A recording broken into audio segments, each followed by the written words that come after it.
எதை தேர்ந்தெடுப்பது எதை விடுப்பதுன்னு உனக்கு தெரியணும்.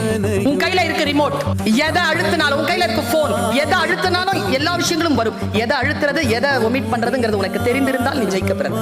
தெரியாமல் டிராப் பண்ணப்பட்டால் தன்னை நோக்கி வரும் விஷப்பாம்புகளின் விஷத்தினால் சந்தன மரம் பாதிப்படைவதில்லை. அதனால் அது உயர்ந்ததாக இருக்கிறது. உன்னை நோக்கி எவ்வளவு நெகட்டிவ் ஃபோர்ஸ் வந்தாலும் அந்த நெகட்டிவ் ஃபோர்ஸால நீ பாதிக்கப்படவில்லை என்றால் நீ உழைக்க பிறந்தவள், நீ முன்னேற பிறந்தவள். உன்னுடைய வெற்றியை யாராலும் தடுக்க முடியாது என்று சந்தன மரம் உனக்கு சொல்கிறது. பெண்கள் பத்தி நான் சும்மா சொல்ல வரல, ஒரு துணிச்சல் இருக்குங்க நமக்கு.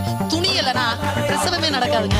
உள்ளங்கால் வரைக்கும் முழுமையா ஒப்படைக்கணுங்க. அப்பதான் குழந்தை வெளியில வரும். முழுமையா ஒப்படைக்கணும். நீ அந்த மாதிரி உன்னை முழுமையா ஒப்படைச்சு பார். எந்த விஷயத்துக்காக இருந்தாலும் அந்த துணிச்சல் இருந்தால் ஒழிய வாழ்க்கையில் ஜெயிக்க முடியாது. அது காதலாக இருந்தாலும் சரி, போராக இருந்தாலும் சரி, தேர்வுக்களமாக இருந்தாலும் சரி, வகுப்பறையாக இருந்தாலும் சரி.